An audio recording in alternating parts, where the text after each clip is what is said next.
to the What Really Happened radio show, putting America first, second, and third.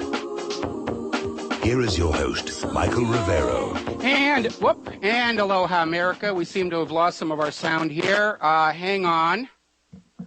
Testing, 1, 2, 3. I don't know what happened. We just lost. Oh, there. Nope. Hang on.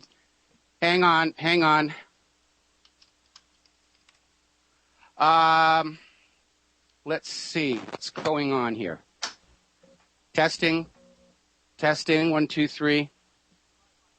Okay, I'm live. I can't hear my feedback. Can you hear me? All right, I don't know what's gone wrong with our system here, but I seem to have lost my talkback sound. All right, let's work through the show anyway and try and fix this over the next commercial for my local recording here. All right, so today is Wednesday, July 3rd, 2013. Tomorrow's July 4th, Independence Day, and a little program note here, we will be playing repeat shows tomorrow so that I can spend the day chasing Claire around the place. We will be back live on Friday. We're going to spend the third hour of today's show talking about the Declaration of Independence and what Independence Day really means. And I notice on TV, looking at all these Egyptian protesters, they've got fireworks. They're shooting off skyrockets and all this other stuff. They're supposed to be an oppressed people fighting against tyranny and dictatorship. They get fireworks. And we don't. In fact, we're seeing all these stories over here about over in Ohio, they're banning fireworks, they're banning drinks, they're banning grills. They're, you know, if you want to go to Independence Day celebrations, you have to have your bags searched.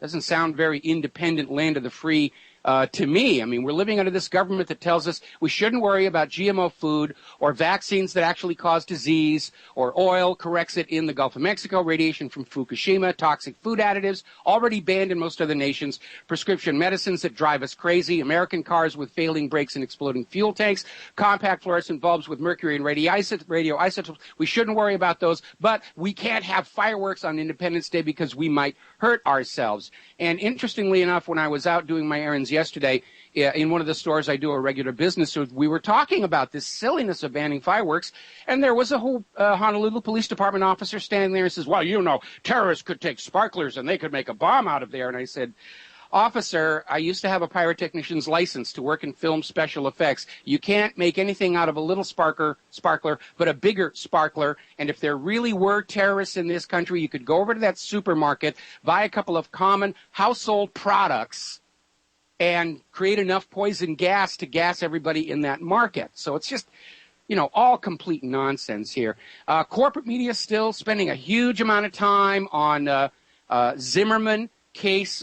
We're being contentized with all of that stuff. And they are reporting on the protests over there in Egypt. The Egyptian military has already started to move to take control. They've taken control of the Egyptian state TV. Morsi is reported to be under house arrest. I don't have a confirmation on that one. But what you're not seeing, and we just put a link to this up at whatreallyhappened.com, if the reason they're doing all the wide shots and they're not showing close-ups of very many of the protesters is because a lot of them are carrying signs protesting America, saying, we know Morsi was working for you, especially after Syria. We know the Muslim Brotherhood is a U.S. propaganda front. We're Egyptians. We're taking our country back. So if the goal of the United States was to replace Morsi with somebody more tractable and agreeable, it's backflashing horribly. Whatever government turns up in Egypt now is going to be far more anti-American and anti-Israel than it was under Morsi. They should have left well enough alone. We're going to take a break for commercials here. I'm going to try and get my sound system back together, and we'll be right back. Aloha, America. Welcome back to our show here, and we're just getting things back together. My apologies to those on Justin TV who got to listen to about 4 minutes worth of silence there. And the problem is, as you know, we've been having difficulties with Skype over the last couple of days, so I completely deinstalled it, reinstalled it, all seemed to be working, but as soon as we connected with RBN, it instantly reset all of the audio parameters on the machine, running it to what Skype thinks I should be doing, which is not what I think I should be doing. And so I had a little bit of an argument over who's in control of this whole process here. Oh, my goodness, technology here. Alrighty, so we're back on the air. We're doing our little show here, and we're getting the signal out, and everybody is going to be happy, except, of course, for the government, which would rather I shut the heck up anyway. A lot of concerns about the upcoming 4th of July holiday, the potential opportunity for a false flag attack of some kind. And as a matter of fact, the FBI and the Department of Homeland Security have issued a bulletin to American law enforcement to be on the lookout for potential acts of terror on Independence Day, which is where we get that story from Ohio, where if you're going to go to the city's 4th of July celebration, you're not allowed to bring fireworks, you're not allowed to bring drinks, you're not allowed to bring large coolers. Everything that you have with you has to be inspected some Independence Day, right? Now, let's talk a little bit about Edward Snowden. There has been a huge, huge diplomatic row over the flight of the president of Bolivia, who was visiting Moscow, and just off the cuff suggested that he would like to meet Edward Snowden, who is being made a celebrity by all the brouhaha raised by the U.S. government screaming at the world, "You will give him to us!" And the rest of the world is saying to the U.S., I'm sorry, did you say something? And so on his way back home, the president of Bolivia was in his little tiny airplane. He doesn't have a big 747 the way Obama does. He's on this little tiny corporate jet. He's on his way back, and he needs to make multiple stops to refuel. And Portugal and France refused to allow his plane to land because of the possibility that Snowden was on board. And the plane had to be diverted up to Austria, where it was boarded and searched. And Snowden was not there. So now Bolivia is going to the United Nations to file a formal complaint over an act of aggression in international airspace. You know, the U.S. is out there acting like this is the film Team America, where we get to go out and we just grab people wherever we want, whenever we want. We're Washington, D.C. We have global dominion over all borders. All your airspace belong to us. And, of course, the real message here is Snowden right now, at least in the view of the United States of America, is the most wanted man on planet Earth. And they don't have a clue where he is. Never mind blowing the whistle on the NSA spying on everybody on planet Earth. They can't find him. That's the real embarrassment. His continued at-large proves this system really doesn't work anyway. Billions and billions of dollars, egregious violations of the Constitution, and it can't really work. Remember, we were talking about earlier in the week this story where law enforcement is now coming out and admitting, in the wake of this NSA revelation, that more and more real criminals are using encryption for their text messages, and that in many cases they can't decode the message because they're personal codes. They're privately developed codes. And so this entire global surveillance system has nothing to do with law enforcement, has nothing to do with stopping terror. It's all about stealing information from other people. Now, over at The Guardian, Glenn Greenwald is saying there is more yet to come that is even more shocking and egregious. And it's just the hits are going to keep on coming on this one. The latest revelation, yes, the United States is spying on cloud-based data in the European Union.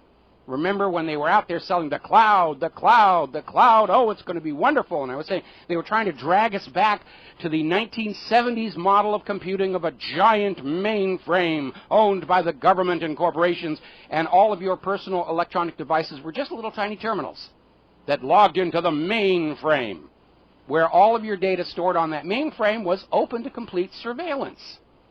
And under no circumstances would I use the cloud, given the government's past history of stealing data from law-abiding citizens for their own personal profitability. And now we're getting a confirmation. Yes, the U.S. government is spying on the cloud here. Now, an article that we linked to the front page of whatreallyhappened.com, this came out of Washington's blog, is talking about all the U.S. government officials over the last 4 decades who have been warning that allowing mass surveillance of the law-abiding people was the final step to complete tyranny in America. One of the quotes from that article was from Jimmy Carter's National Security Advisor, Zbigniew Brzezinski, and he wrote in 1970, "The future era involves the gradual appearance of a more controlled society. Such a society would be dominated by an elite unrestrained by traditional values. Soon it will be possible to assert almost continuous surveillance over every citizen and maintain up-to-date, complete files containing even the most personal information about the citizens. Those files will be subject to instantaneous retrieval by the authorities." That's where we are right now. And again, this is not fighting crime. It's not fighting terror. Real criminals and terrorists know better than to use open phones, open messages, open email. They've already protected their communication against government surveillance. This is all about looking at you so they can find some dirt on you to convince you to toe the government line, which is what they appeared to have done with Chief Justice of the United States Supreme Court Roberts to prompt that 180-degree reversal on Obamacare. Everybody said, what the heck was going on with that? Another scandal coming out, and this is reported at Op-Ed News, where it looks like all this data the NSA has been grabbing under the guise of fighting terrorism and crime is being shared with large corporations. So large corporations, let's pick a hypothetical example, Monsanto, are being told who is out there questioning the safety and efficacy of genetically modified Soylent Brown. Now, I want to step back a little bit into history. This goes back to 1946, and it's called The Great Seal Bug Story. This is in 1946. Our ambassador to the Soviet Union was Avril Harriman, and the Russians pulled a fast one on him. They had Russian school children give, as a present to the ambassador, a 2-foot hand-carved wooden Great Seal of the United States with Ambassador Harriman hung in his office. Because they went over it with the wand and said, no, it's not emitting any signals, there's no radio inside. Ha, ha, ha, ha, ha, ha. In 1952, a countermeasures survey revealed the Great Seal contained a bugging device. It wasn't a radio transmitter, it was a radio modulator, where the Russians were sending in an empty carrier wave from outside the building. It would hit this modulator. Anything being spoken in the room would then modulate the radio signal. It would go outside the building where it would be received. And for 6 years, the Soviet Union had this microphone inside the ambassador's office. And this was a huge scandal. How dare that's a breach of diplomatic principle when the Soviet Union bugs an American ambassador's office. Harumph, harumph, harumph. And now, of course, today, the U.S. is doing it to everybody. The European Union Diplomatic Corps, the United Nations, everybody on the planet. Now, a little bit of trivia, and you may find this rather interesting. The guy who invented this very clever bugging device for the Soviet Union was named Leon Theremin. And if the name sounds familiar, yes, it is the same Leon Theremin who invented the world's first completely all-electronic musical instrument that still bears his name. And you've heard it in the opening credits of Outer Limits, that kind of a thing. Same guy. Same guy. We're going to grab a phone call here. Tony in Indiana. Aloha, Tony. Welcome to the show. What's on your mind? Yeah, hi, Mike. Thanks for taking my call again. When I first seen this, when I was perusing different bookmarks on my computer last night about President Morales in Bolivia. Yes? Yeah, the first thing that popped in my head when I didn't really read the article, just the headline about him being concerned about Mr. Snowden and could be being on board. The first thing that popped into my head, oh my gosh, he might be thinking to himself, I might be shot down by a drone. Yeah, I imagine so, yeah. I mean, seriously, Mike, that's the first thing I thought. He was probably afraid that's all the reasons that our quote-unquote government needs anymore, right? Well, passenger airlines have been hijacked, forced to the ground for all kinds of reasons. I mean, it wasn't all that long ago when planes going in and out of Syria that were thought to be containing arms were forced onto the ground and searched. They didn't find anything. But this involves the president of a sovereign nation. It is a huge diplomatic black eye for the United States. And maybe they could have survived the political fallout and diplomatic fallout if Snowden had, in fact, been on the plane. But the fact that he wasn't, it is a huge embarrassment where the U.S. goes out and hijacks, through proxies, the planes of a foreign leader and forces it to land where it can be searched. The repercussions for this are going to be felt for years to come. And again, the fact that they didn't get Snowden is a reminder to the world that for all this bugging on law-abiding citizens, they can't actually find anybody who wants to vanish from the grid. I think Snowden has done more damage to the NSA by remaining unmolested to date than by the actual revelations of mass spying that he's done. This is a huge, huge problem. Okay, we got to take a break. Tony, we got to take a break for commercials. Thank you for the call, and we will be right back. And aloha, America. Welcome back to the show, and we're still going on out over the air here. I want to get on to some of these floodgate stories because I got a lot of talking points to get through before we get to that third hour in a discussion on the Declaration of Independence and why tomorrow is supposed to be the most important day to Americans. Apparently, in the wake of this targeting by the IRS against conservative activist groups, and remember, it came out recently that every single group with Tea Party in its name was targeted, 100%. So this idea that some of them were just caught by chance in a general checking of tax-exempt status is complete nonsense. Every single one got hit. Now, according to the Tea Party groups themselves, not one of them has been contacted by either the FBI or the IRS investigators that are supposed to be looking into this egregious and impeachable offense. Remember, misuse of the IRS to target political enemies was one of the articles of impeachment against Richard Milhouse Nixon. And so once again we see that the official U.S. government investigation is nothing of the sort. Do you know why the government likes to have really big government investigations? To shut down all the other smaller investigations that might actually stumble across the truth. We saw that with the assassination of President John F. Kennedy. We're coming up on the 50th anniversary of that. At the time, there was no federal law regarding federal jurisdiction over the assassination of politicians. It was Texas jurisdiction to investigate the murder of John F. Kennedy and Lee Harvey Oswald. And the federal government literally snatched the body of the dead president and took it back to Washington, D.C., then declared the Warren Commission, which told all the investigations in Texas and New Orleans, you will stop right now and give us your evidence. And, of course, most Americans now understand that whole Warren report was just a classic cover-up. Oh, crazed lone nut assassin has nothing to do with Kennedy challenging the Federal Reserve, has nothing to do with Kennedy telling Israel they can't have nuclear weapons, has nothing to do with the attacks on organized crime and firing the head of the CIA for that Bay of Pigs debacle. Oh, no, no, no, no. It was this one little guy in the school book depository, and if you are loyal, patriotic Americans, you will believe us when we tell you that's what it is. And it did work. It took almost 30 years before half of America understood the Warren Report was a load of bovine excrement.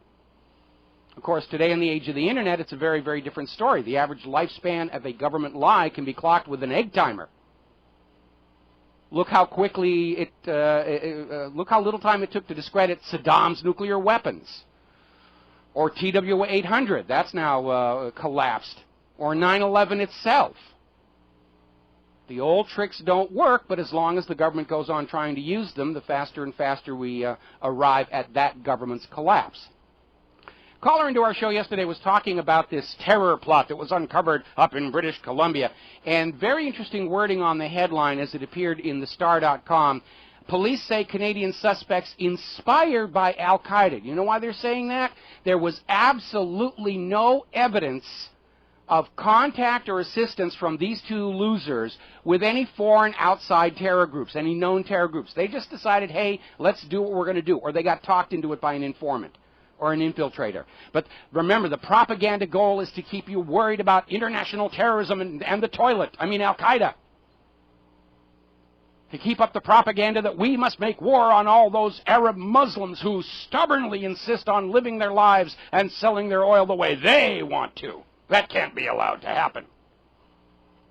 So it's another propaganda stunt to keep up that message. You've got to be afraid of the Arab Muslims. You've got to be afraid. Oh, they're out there. Even though no Arab Muslims were actually caught in this plot, these plotters were inspired by the Arab Muslims. Complete nonsense here. Now, probably a lot of you have already heard that the Obama administration has now delayed a major part of Obamacare to 2015. Put it back by a year because they're running into all kinds of problems. Grover Norquist is of the opinion that this is the Obama administration blinking, acknowledging that the plan really does not appeal to the ordinary American citizen or the ordinary American employer, and that he's running into a brick wall. Congress has tried to repeal Obamacare several times. No doubt Obama will veto any measure that passes. But Obama is coming to understand America's digging in their heels on this thing. We're finding out our health care premiums are going to go right through the roof. No surprise. We saw the same thing when car insurance was made mandatory. Service went down, premiums went up, insurance companies said, yee-haw, manna from heaven. This was more of the same thing. It's a failed policy. It was a giveaway to the insurance companies that did not serve the American people. And Obama's delaying the implementation. By the way, a little aspect about Obamacare you may not be aware of. And this gets into the fact that all new job creation focuses on immigrants. I'm going to be talking about that a little bit further on.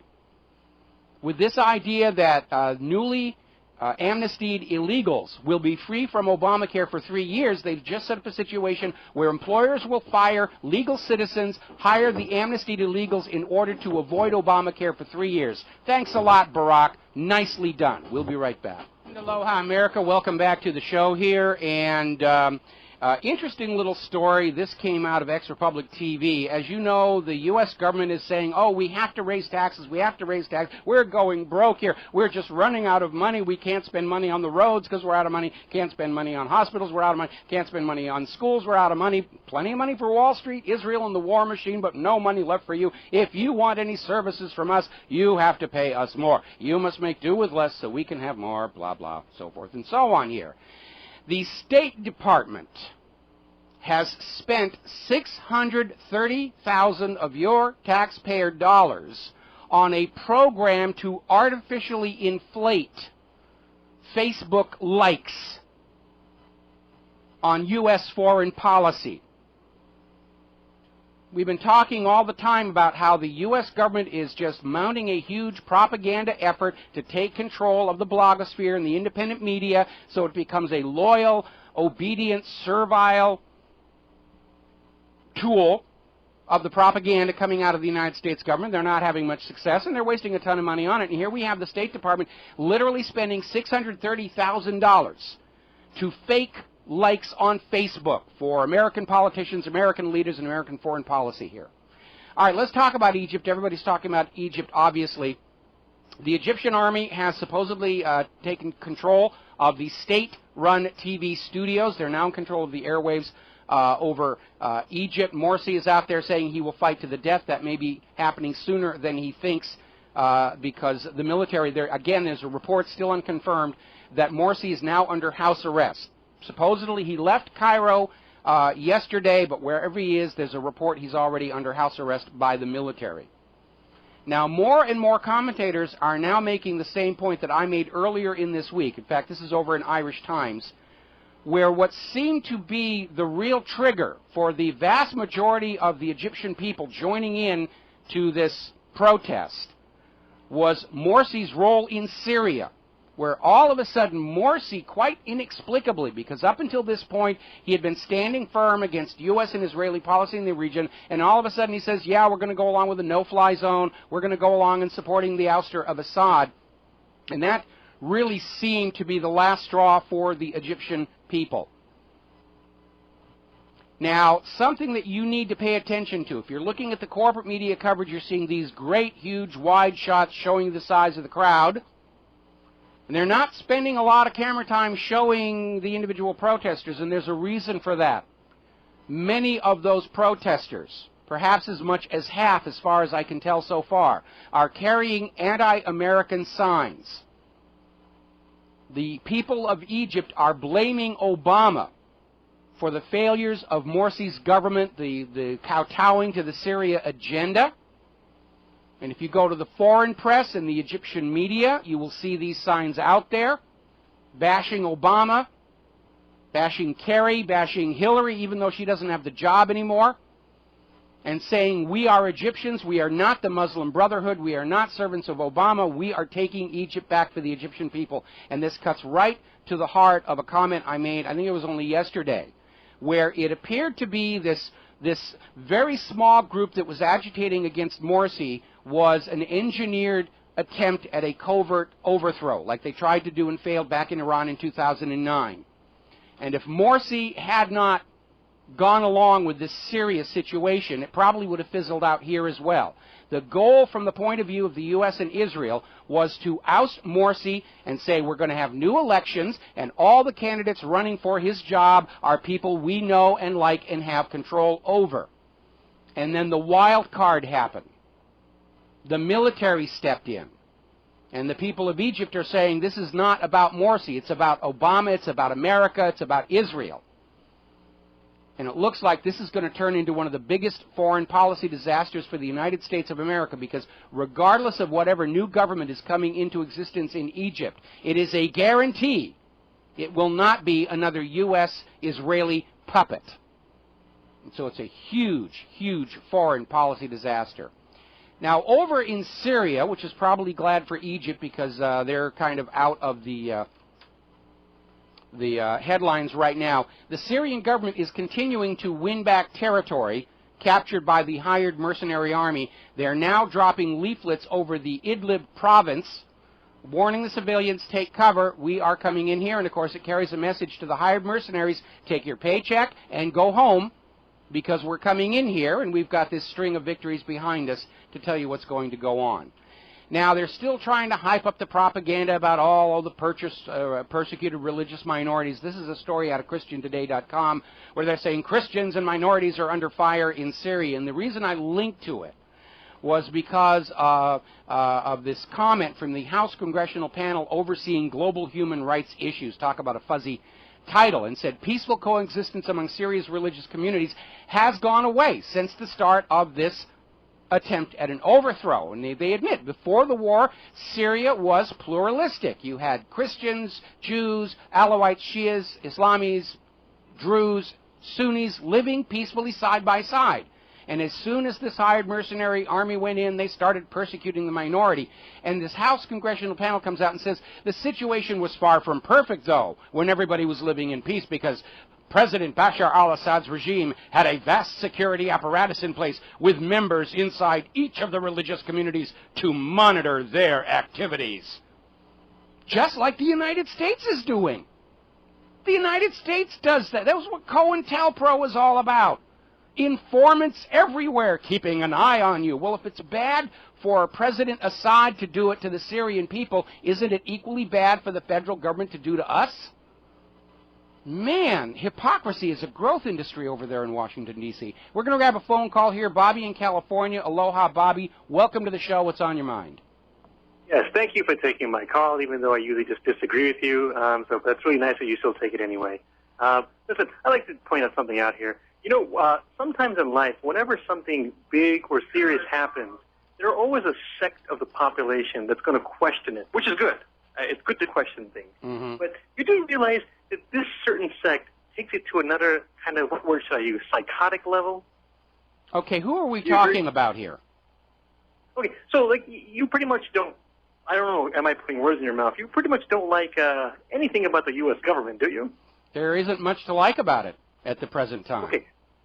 Okay, so I mean, how does anyone prove you wrong or tell you that you're wrong to question pretty much everything about the U.S. government if you really believe that they're just bad? I mean, well, first of all, Bobby, I don't believe anything. I think belief is an imposed system of behavior to get you to go along with something in the absence of factual information. Now, if anybody wants to know why I have the opinion about the government that I do, they can go over to my website, and I lay out the evidence there. The government lied to us about Saddam's weapons of mass destruction. They lied about 9/11. They lied about TWA 800, and I will not live with a government that lies to me.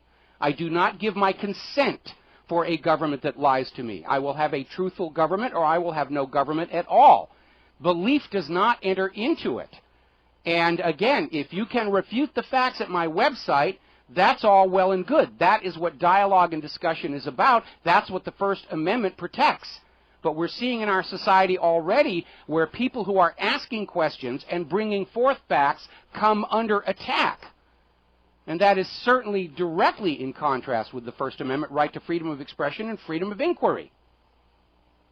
Anyway, now, did you have one more? Do you have one more comment? Yeah, no, I actually had a lot more. I wish I had more time as a caller. But what I was going to say, just to give you a quick example, you've heard of Alexander the Great, or what I call Alexander the Not Great. You've heard of him, right? I've heard of Alexander the Great, yes. Okay, you do realize you can make an argument that he never existed, that it's all fake, and you can point out to why it's fake. Come on, Bobby. Talk about a pathetic reach here. I mean, let's stay in the 21st century, okay? Because I'm tired of dealing with, let's go back and talk about, Titanic and Olympic were swapped and all this other distraction and stuff. Boy, the shills are out on overtime today. Every comment and criticism I have made about the government of the United States of America or governments in other countries or the clergy is backed up with information, facts, and logic. And if you want to read the articles at my website and you can construct a counter-argument, I will give you my ear. But if you're going to call in here and say, you just believe the government is evil and nobody can prove you wrong, that's a completely pointless argument to be making here. All righty, let's see. Interesting story coming out of Business Insider where, according to an article that was over in Reuters, the U.S. government is now admitting to a tactic in the drone strikes of carrying out a drone strike against an intended target who may or may not actually have done anything against the United States of America, and the average of 50 innocent bystanders behind the drone strike, around the drone strike. Then the U.S. will wait until other people come in to help the victims and then attack again. It's a policy. It's not an accident. It was actually contained in an article that came out of Reuters, was commented on over at Business Insiders. Now, down in Brazil, where their country is also rioting over banker predations, their president, Dilma Rousseff, is saying we need to have a referendum on political reform. He's now saying, okay, the riots have reached a point where we have to start dealing with the situation, and he's not resorting to violence, or at least no more violence than they already have, and saying it's time for a public referendum. So in that case, the Brazilian protests appear to have worked. They're forcing the government to basically say, all right, we have to change. We're open to your input. Doesn't mean the corruptors and the money junkies are gone. They're just having to take a step back.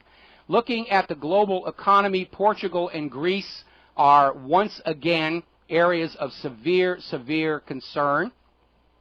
Over at Portugal, remember they got their £64 billion bailout, and it looks like they're not going to meet the terms of that bailout. These countries aren't meeting the terms of the bailouts. You know why?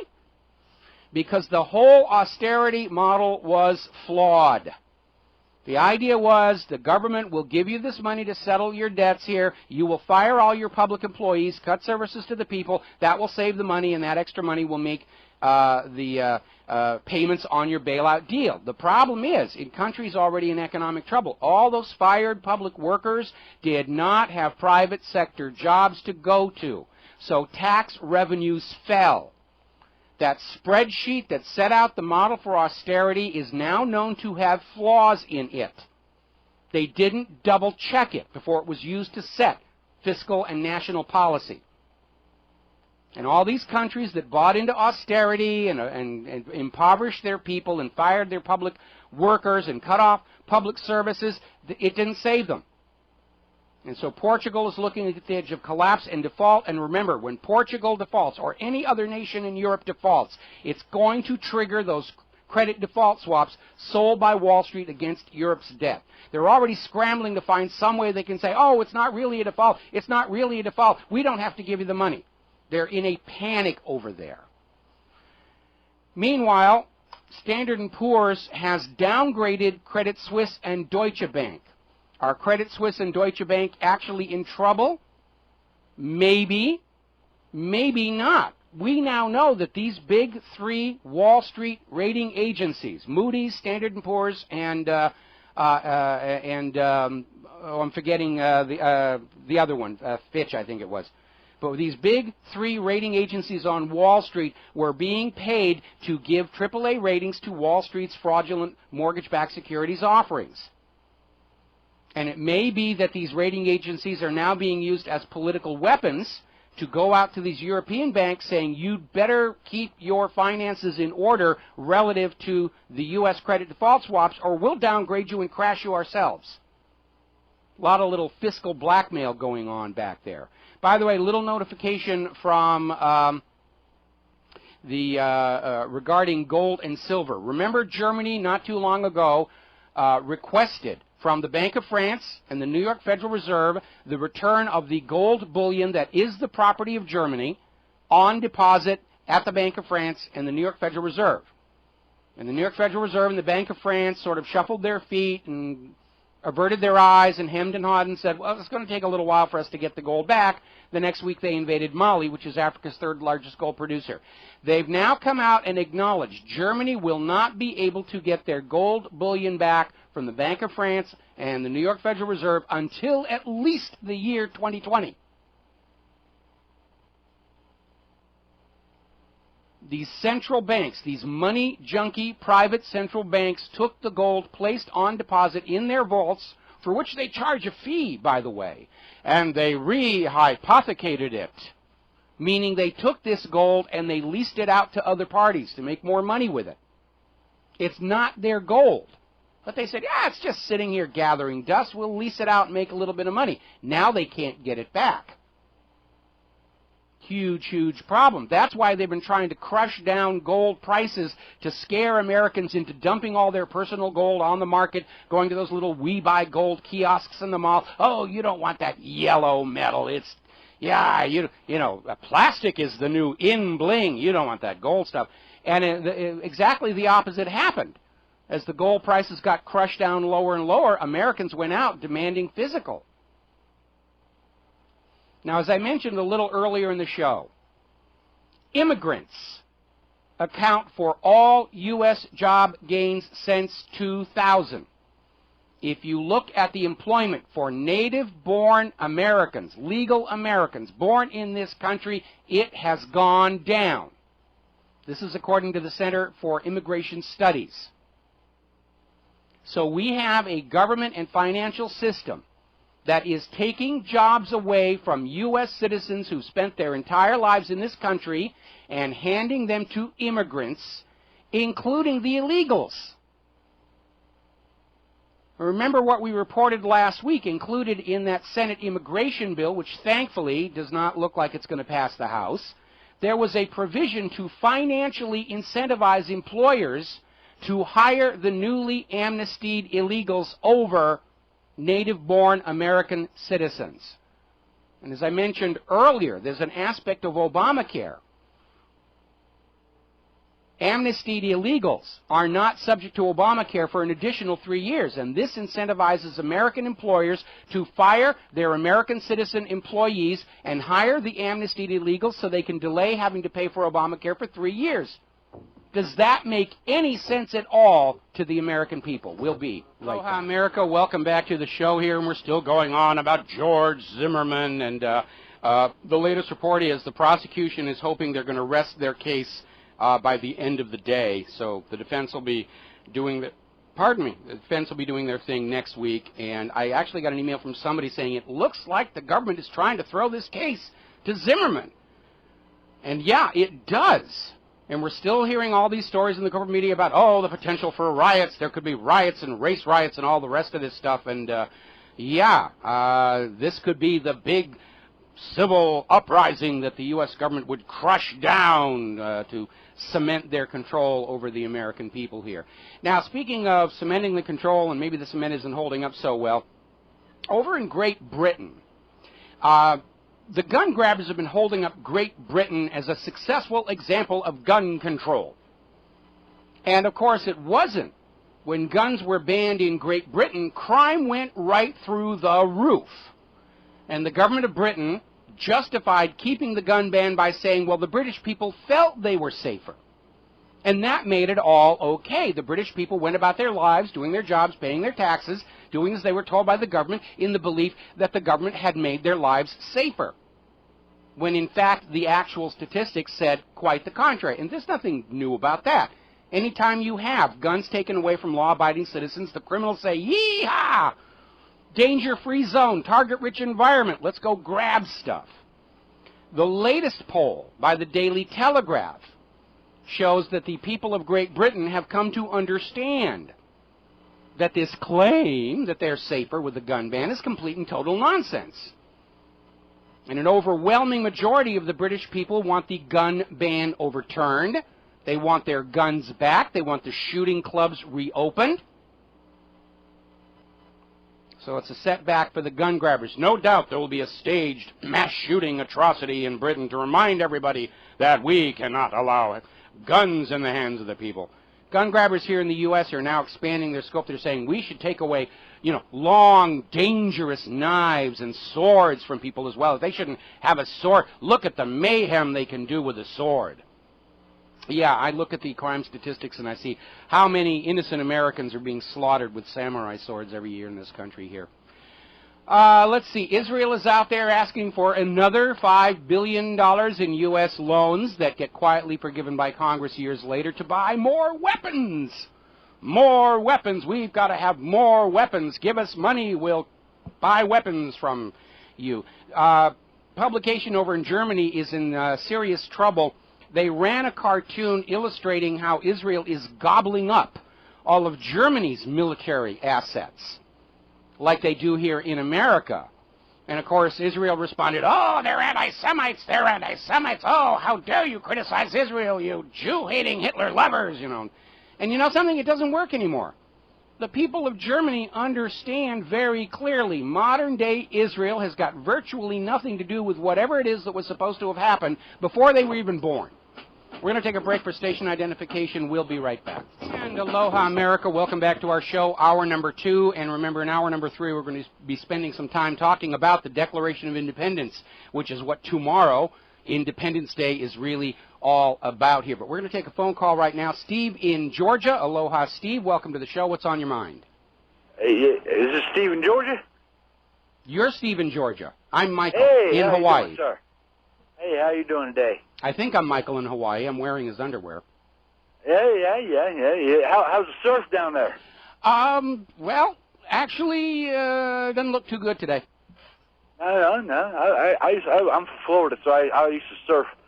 Well, I skipped school and surf. Well, I'm ashamed to admit it. I've lived here in Hawaii for all these years. I've never actually gone surfing. I've done the outrigger canoe thing. I haven't actually gone surfing. Do a lot of diving, though. When I lived back in Florida, the ocean used to be green, like Caribbean. It was pretty. Now they messed that all up. But I was going to ask you a question. Yeah. Now this Zimmerman thing. Mm-hmm. If when the niggers learn how to Oh, swim. hold it. Thank you very much.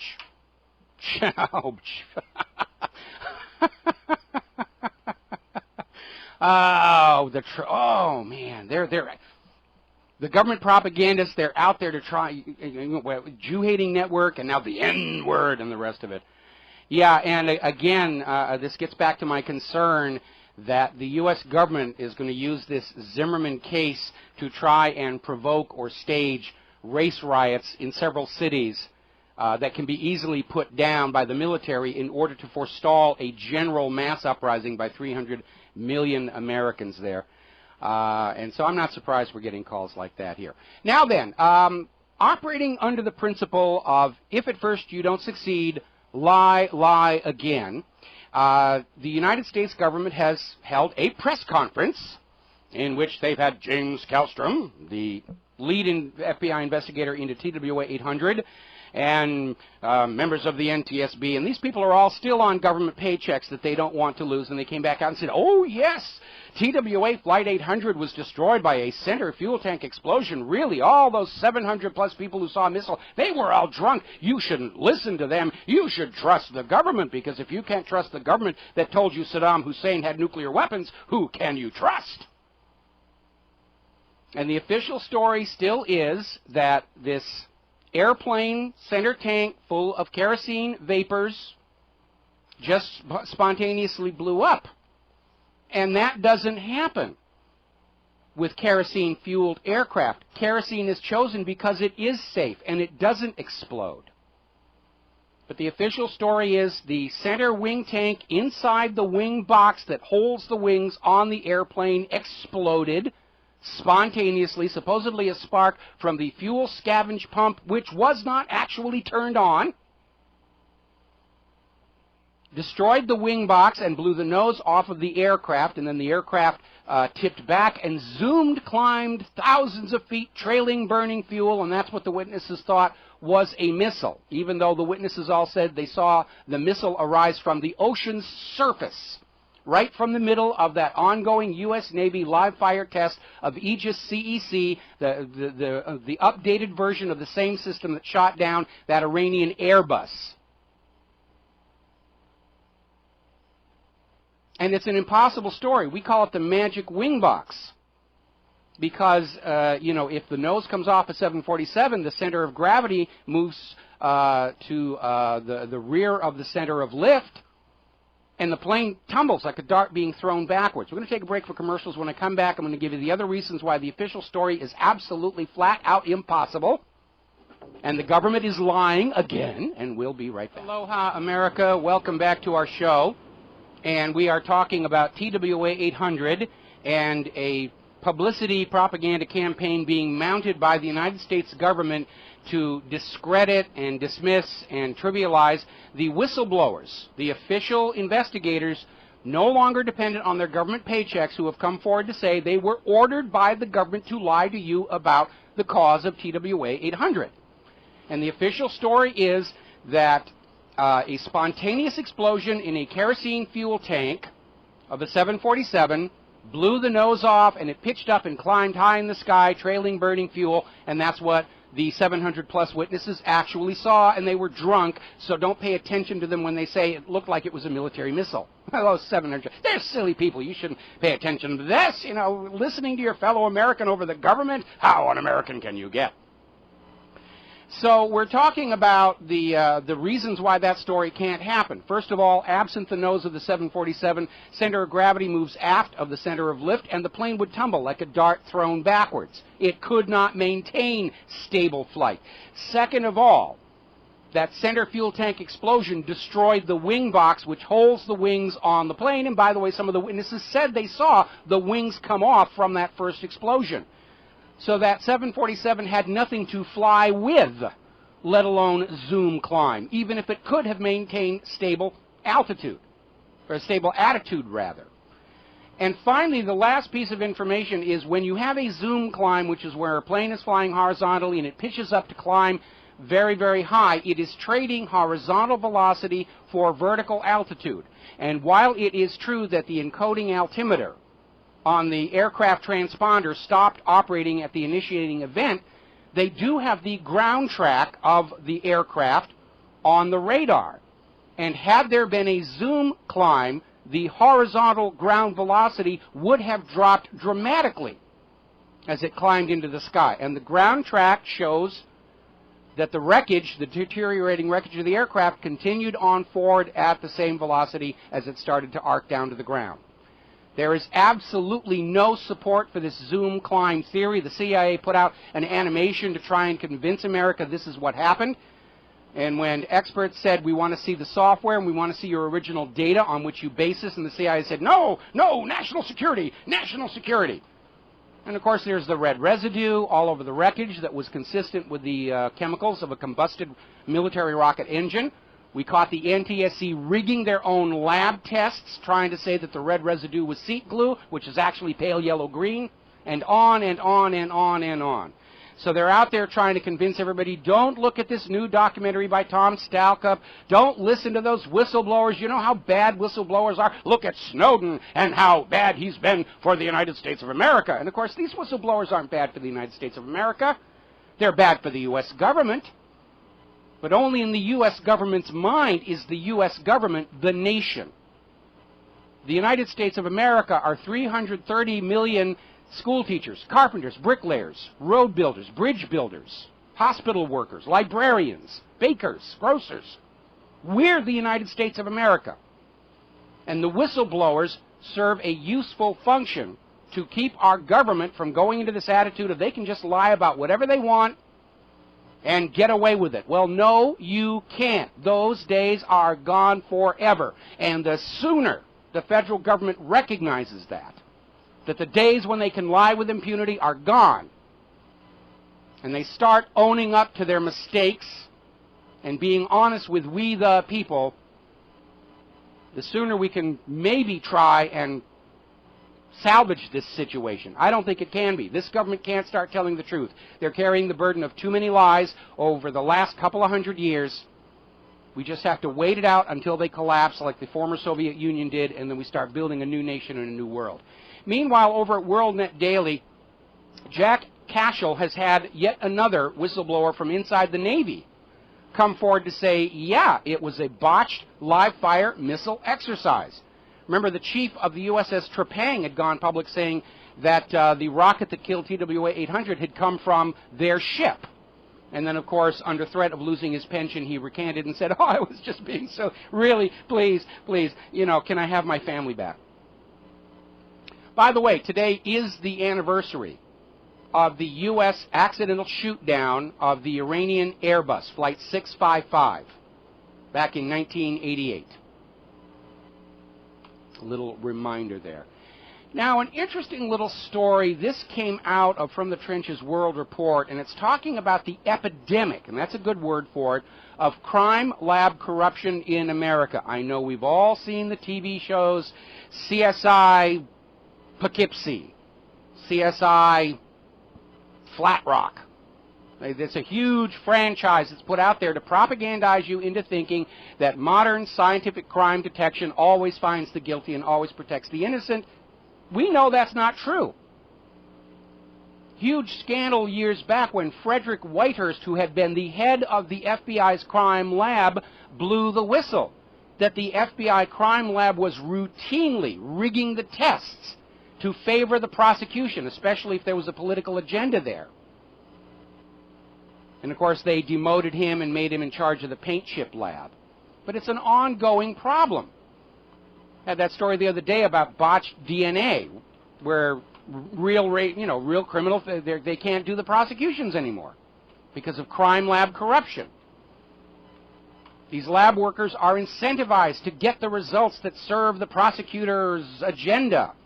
Prosecutors don't like to lose cases. They're always thinking about running for mayor, running for governor. They want to show they're tough on crime, even if the people they're putting in prison turn out to be innocent, which is a problem in this country that they don't want you to know about. A lot of wrongfully convicted people.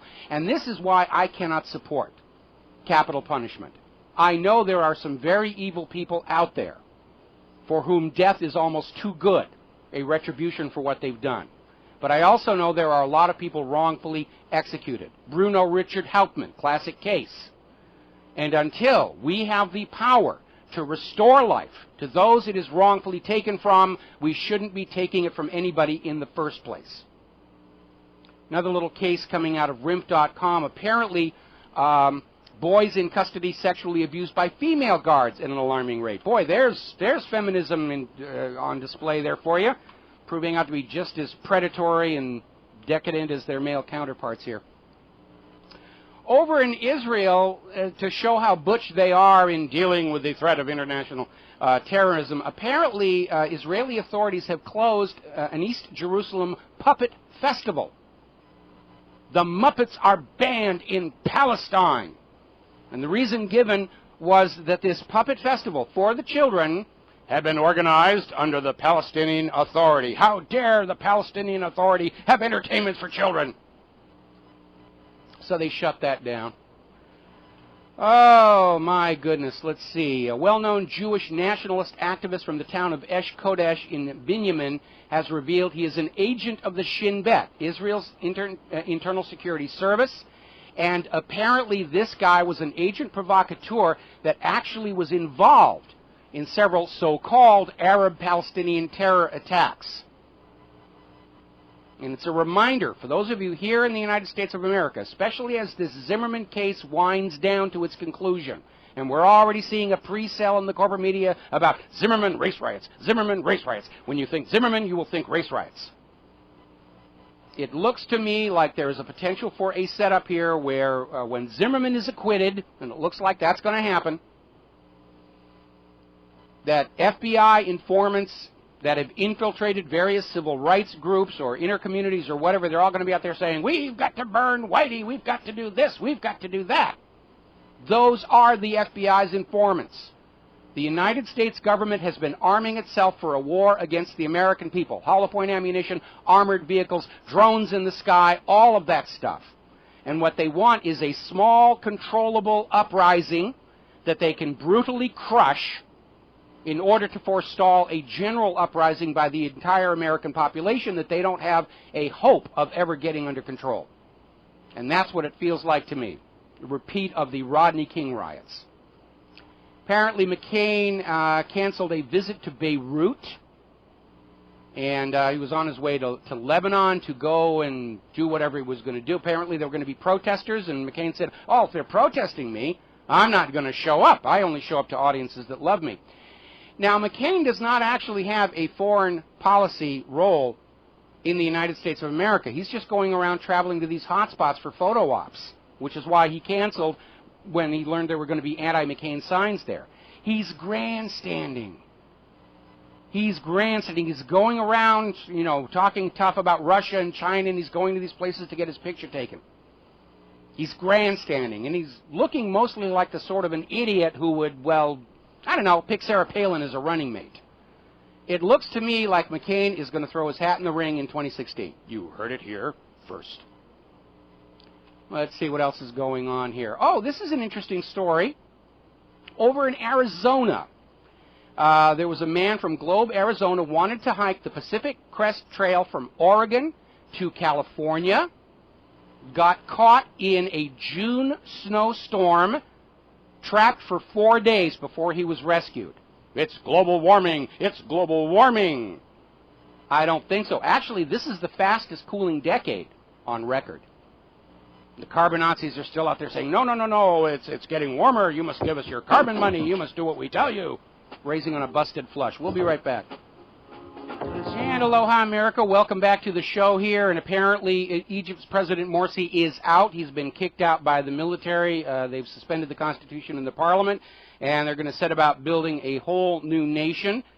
And again, if the U.S. agenda, if the Israeli agenda in trying to foment an anti-Morsi sentiment in Egypt was to force him to resign and pave the way for elections in which more U.S. Israeli-friendly candidates could be elected, it has backflashed on them horrifically. And we're seeing more and more reports coming out from Egypt itself that the whole point of this is to remove America's influence from Egypt completely. When Morsi went along with this Syria agenda, it was the final straw. And so now the Egyptian military are in control, and I don't think they're very much in favor of the United States or Israel either. So it's a loose cannon on the deck over there. Getting interesting reports, and again talking about the potential for a false flag terror attack tomorrow. Apparently, a Boeing E-4B was spotted flying low over Austin. Rattled a lot of people who are still remembering 9/11. Now, this plane, the E-4B, is a special, custom-built for the United States government aerial command post. Goes by a bunch of different names, including Kneecap. It's a modified 747. It's equipped for aerial refueling. It's hardened against electromagnetic pulse, and it is basically a flying command center. They shut down Cheyenne Mountain because everybody knew where it was, and the Russians proved they had a nuclear bomb that could destroy it even buried underneath that mountain. So the new doctrine is all of the National Command Authority is airborne, flying all over the place. They don't know where they are, and one of these planes was just spotted flying low over Austin. Why? Remember, one of these planes was spotted flying over New York during 9/11. So we need to sort of keep an eye out when they start moving those assets around, because those are very expensive assets, like Air Force One. They're not in the air without a really, really good reason here. Now, speaking of Air Force One and Barack Obama, he's over there in Africa, you know, throwing our tax dollars at Africa's infrastructure. At the same time, our infrastructure continues to collapse. And he's out there pushing his environmental agenda. And he's calling for lowered standards of living. And he's out there with this quote, "The planet will boil over if everybody has a car, air conditioning, and a big house." Now, this is easy for this guy to say because he's living in a very big house right now, courtesy of the U.S. taxpayer. And he gets to fly all over the world in this giant custom air-conditioned 747. And he has a car that weighs several tons. It's armored, has its own internal air system. Has all the creature comforts any potentate could want, and he's out there lecturing the rest of us that we have to lower our standard of living. Anyway. All righty, let's see. We have a caller on the line here, Michael in North Carolina. Aloha, Michael. Welcome to the show. What's on your mind? Hey, aloha, Mike. How you doing? Doing fine. I saw the story yesterday, and I don't know if you talked about it, but the whole exchange between Russia, their FEMA-type group, and FEMA, basically bringing Russian troops over here to help in times of quote-unquote national disaster. We did talk about that yesterday, and what the U.S. government, FEMA, and the Russian equivalent did was agree to have mechanisms in place to support each other in the event of natural disasters. But the story that the Russian government was going to send Russian troops to the U.S. to put down a civil uprising was concocted by Saoirse Fall, who's a known disinformation source. Real name is David Booth, lives in Virginia, just down the road from the CIA.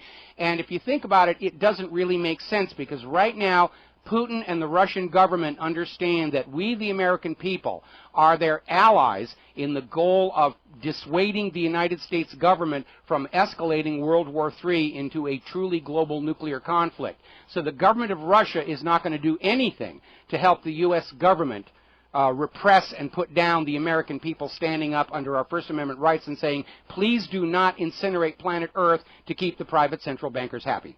Yeah, I saw the disinformation thing. I waited a while before I went and looked it up, but I will tell you one freakish story where you live.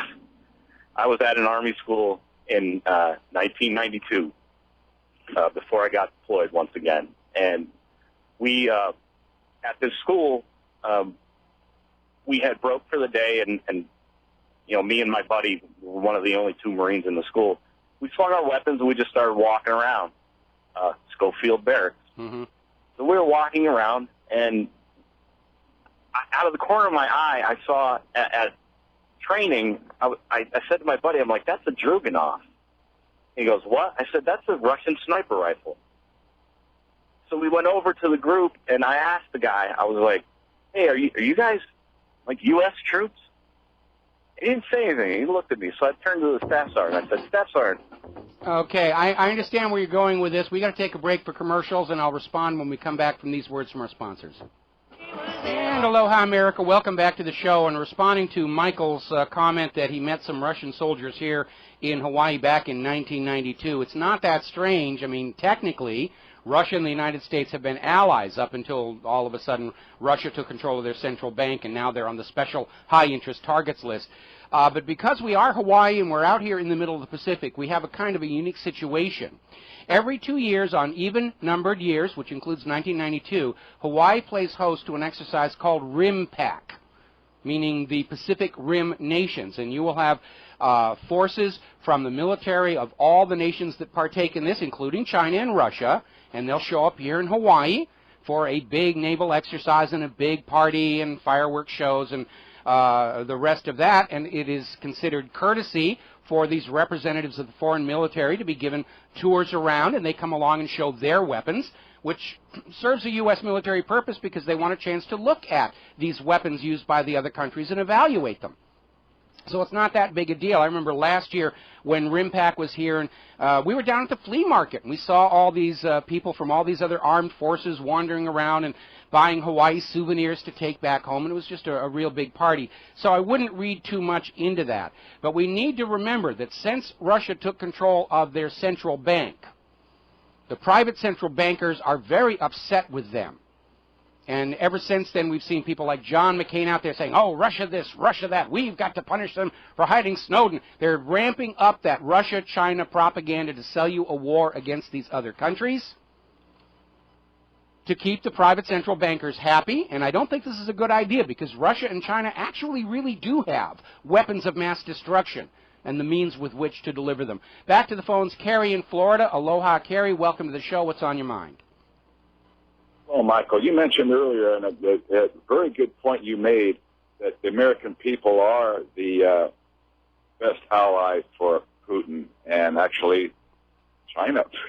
Right yeah, now, for anybody in the world who doesn't want a nuclear war to force private banking on them, you know, the American people are the allies of those.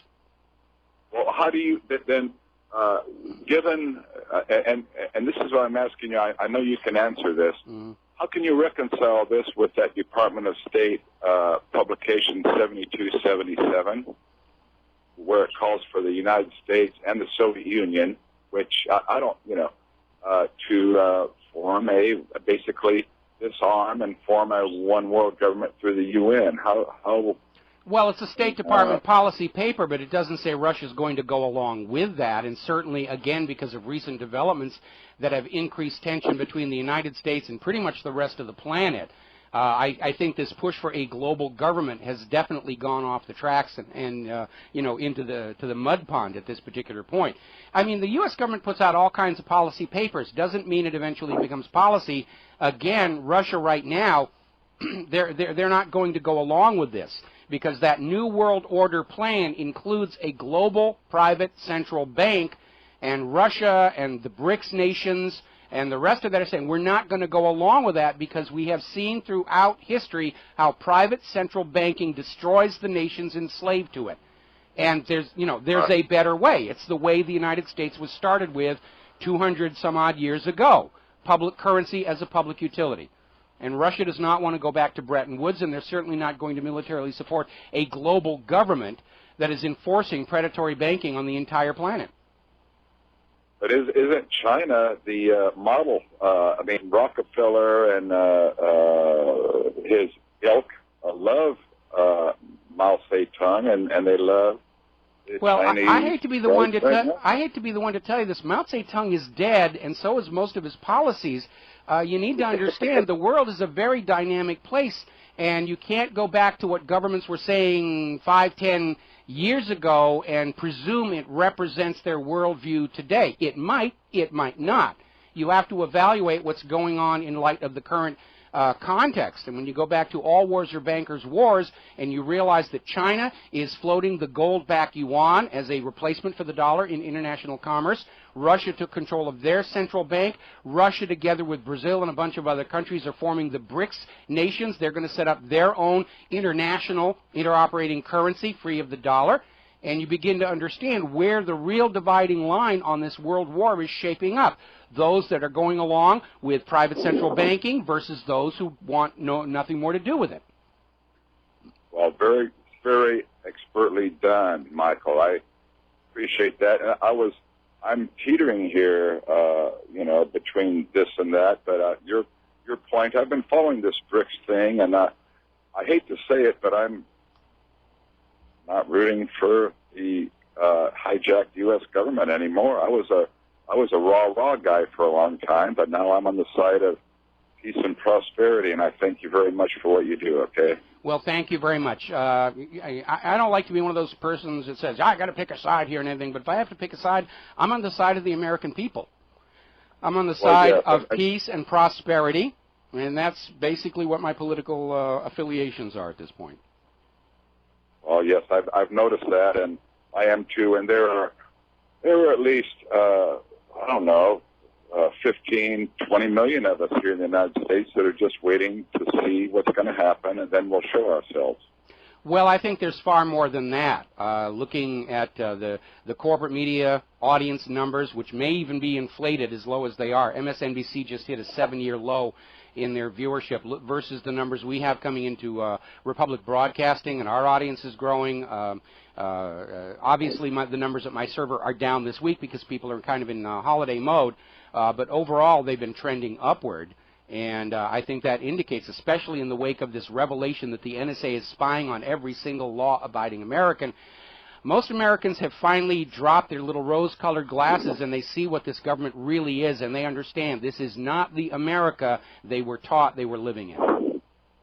I don't see that, Michael, but maybe you do more research than I. But I talk to. I don't talk to that many people anymore. I'm so tired of trying to educate people that I've not given up. But I only talk to cops. I give them my Oath Keepers literature and my militia card and that kind of thing. But I'm really done trying to persuade Obama supporters. Well, don't go after the Obama supporters. I mean, common sense. We know there are a lot of Americans that are still living lives of denial. They don't want to confront what's going on because then they have to make a choice what to do about it, and they don't want to face up to that. And we know that there is a large per capita percentage of government informants in our population, even worse than the Stasi was doing over there in East Germany. So when you go out to talk to people, when you use the human net to get the word out, don't waste your time arguing with people who want to argue with you. Don't waste your time with people who clearly don't want to hear it. Find the Americans who are asking questions. And right now, post-NSA Gate, a lot of Americans, millions and millions of Americans, are starting to ask those important questions. And you need to be out there to provide them the answers or lead them to where they can get the answers. Well, that's true. And I've been focusing on cops. I think they're confused right now. I talked to a deputy today, a female deputy sitting in a car in the shopping center doing some catch-up work, whatever she was doing, and she was receptive to my diatribe. It's hard to put everything together in a minute or so when you're standing next to a cop, but I'm trying here, and I'm picking my battles, you know. Well, yeah, you do need to pick your battles. You need to find the people who are ready to learn what's going on and focus your time on them. And don't waste your time with people who are paid to waste your time arguing back at you. Don't waste your time with people who are true believers and they wrap the flag around their head as a blindfold. And you're right. Well, the vast majority of law enforcement in this country are pretty much up to date on what's going on. We had that Constitutional Sheriffs and Peace Officers Association conference not too long ago. Even this police officer that I was talking to about sparklers, he was sort of going through the motions, and I could see he was actually listening to what I was saying about, that you really can't make a terror weapon out of sparklers. You could make more dangerous terror weapons going over to the supermarket and getting a couple of household products and mixing them together. And so he's been told what to say to justify the fireworks ban, but even he wasn't buying it. And again, I'm looking at the celebration over there in Cairo. Oh, they're showing a picture of a helicopter being completely bathed with laser pointers, and it's still flying unmolested. And they got fireworks. Look at the fireworks. These are supposed to be an oppressed people breaking free from a dictatorship. They have fireworks, but we don't in this country. You might put your eye out. I heard about the town in Ohio that's banned everything. Have a happy celebrate your Independence Day without your propane grill and your it's complete nonsense. And I'll tell you right now, the enthusiasm for Independence Day here, it's just not there. These little stands full of party poppers at the stores and the American flag displays, they're still mostly full. And for everybody, it's just a day off. And my wife and I, we're not planning on going anywhere. Of course, we're lucky. We overlook Pearl Harbor, and the Navy always puts on a little fireworks show every year. It's not very good. Last year, they put on a fireworks show for RIMPAC that was kind of okay, and then we went to Cincinnati for the World Choir Games, and our hotel was right across from this big sports arena that was going to have this big game, and they put on a fireworks show. Oh, my goodness, was it magnificent. Made the Navy's fireworks show here at Pearl Harbor look like a damp sparkler, which they're not allowed to have anymore anyway. All right, Kerry, going to let you go here. Coming up on the top of the hour, I want to get some stories out of the way because I do want to talk about the Declaration of Independence in hour number 3 here. Monsanto is still trying to contain the public damage and outcry over this GMO wheat that was supposedly test-grown, then those fields were destroyed, but the pollen got out, contaminating wheat all across the country. Now we're finding out that this unapproved GMO wheat was stored by the U.S. government itself until 2011. Maybe the pollen got out of there. If this is not approved for human use, why is the government storing it? All kinds of bogus stuff going on here. Now, one of the scientists who created the HPV vaccines, Gardasil and Cervarix, ended her career with her pharmaceutical company during a presentation, supposedly to the industry, and she got up there and said, everything you've been told is wrong. Gardasil and Cervarix don't work. They're dangerous. They weren't properly tested. We've heard all these horror stories about young kids who are being given these vaccines who suffer permanent, debilitating damage from them. Now it's come out that 70% of all HPV infections go away. Your body succeeds in getting rid of them without treatment in less than a year's time. 44 girls are known to have been killed being given this vaccine. More people are dying from the vaccine than from the illness. Apparently there's been another fire breaking out over at Fukushima, and this is over and above the new plan to start burning the radioactive debris. They've got no place to take it. Nobody wants it in their landfill. Nobody wants it in their groundwater. What are we going to do with this? We'll just burn it. We'll let the radioactivity go up in the atmosphere. Nobody will notice it there. We will. We have radiation alarms over here. Oh, my goodness. Let's see. We were talking the other day about SSRIs, these selective serotonin reuptake inhibitors. And the whole theory of operation behind these pills is that if they block serotonin reuptake, then you will have more serotonin in your brain and you will be happy. That's the theory of operation. Doesn't seem to work. And it's kind of like trying to cure a leaky faucet by shoving a cork into the opening, and after a while you get such a huge backup and buildup of whatever's going on, the system starts to break down, which is what's going on in the brain here. The scientist who came up with the idea of ADHD, Attention Deficit Hyperactivity Disorder, which when I was a kid we called it teacher is boring the crud out of me. So this so-called father of ADHD, Leon Eisenberg, shortly before he passed away, was saying it was entirely a fictitious disease. They made it up to sell pills to kids. It's all driven by the money. Now, just when you think you've seen it all, it gets worse. Over in Ireland, there's yet another sex scandal involving the clergy, and this one is probably going to really disgust you. Apparently, this priest, James Martin Donaghy, was counseling a 7-year-old boy who was very distraught over the fact that his grandfather, who he was very close to, had just passed away. And this priest, James Martin Donaghy, told the child that if the child would do a sex act on the priest would make sure the grandfather went to heaven. That really kind of tells you right then and there what's going on. If you've never seen it, there's a documentary about priestly pedophilia called Max Mea Culpa, Silence in the House of God. It was on HBO. I think it's still available on HBO's on-demand services. And you need to watch that to know what's really going on.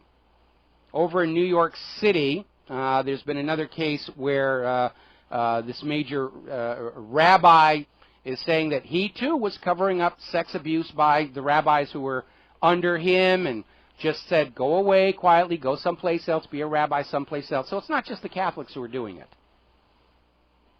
It's an epiphenomenon of religion in and priesthoods of themselves. It's all over the place. Predatory people are going to seek positions where they can cloak themselves with the aura of respectability and being above reproach, whether it's organized religion, politics, courtrooms, science labs. It's complete nonsense here. All righty, looking back at Egypt, of course, it's all over the world. Military coup in Egypt. The judge of Egypt's constitutional court has been appointed the interim president while they form a new government around him. So already the military coup is saying, yes, we must have a civilian government. We understand that. We're going to put one together. And as I said before, this is turning out to be a huge foreign policy disaster for the United States and Israel. They wanted Morsi out. They wanted somebody more tractable to Israel and the United States in. Morsi knew that, probably. I think that's why he said, yes, I'll go along with you on Syria. And that was the straw that broke the back for the Egyptian people. This is not about Muslim Brotherhood. It's about the people of Egypt. They want their country back. They want American influence out. Can hardly fault them for that. We'll be right back. And aloha, America. Welcome back to the show. And the party is definitely on in Cairo. And look at all the fireworks they have. Gee, I remember living in a free land where we were allowed to have fireworks many years ago here. Meanwhile, we're getting reports that gunmen have forced the closure of Libya's interior ministry. It looks like the Libyan people want their brand new U.S.-approved puppet government out. We could easily see the Egyptian second revolution trigger a cascade all across the world. And it's not unlike the Roman Empire. The Roman Empire had all these provinces out there that they controlled and made money off of. And then after the Roman Empire lost that one legion up in Germany and they couldn't effectively police their entire empire, the provinces started breaking away one by one until Rome finally collapsed, victim to their particular version of the money junkies. We're going to grab a phone call here real quick. John in Barbados. Aloha. John, welcome to the show. What's on your mind? Hi, aloha, Michael. I want to recap really about the drone strikes by the military-industrial complex and the Obama regime and his kill list, who seem to be targeting sleeping women and children at the moment in both Pakistan and Afghanistan. Oh, they're just collateral damage. We're not concerned with them. We wanted to get the terror suspect they were sleeping with, and that's what makes it okay. Well, I think this is the most dangerous policy now that we have a new leader in Nawaz in Pakistan, and of course Imran Khan, who really won the election, but for the election fraud, and he's now on Nawaz's back to halt these drone strikes. I mean, Pakistan should remind Mr. Obama that we have up to 200 nuclear weapons, and we can, if we wish, vaporize Diego Garcia and Bagram Air Base at the push of a button. Forget your drone strikes or face the consequences. Well, that's been a big part of the civil unrest in Pakistan, is the Pakistani people are wondering why is their government not taking care of Pakistan in their quest to please Israel and the United States. And you're right, there was massive election fraud in Pakistan, but we're seeing the whole world is waking up. They now understand what's really been going on with all these invasions, all these attacks, all of these acts of terror. And they understand it all comes back to the United States and Israel working for private central bankers trying to reimpose Bretton Woods all over the world, trying to reinforce everybody must go through the U.S. dollar to conduct commerce. You know, not unlike, the Currency Act, which we're going to talk about next hour. I mean, there is now, of course,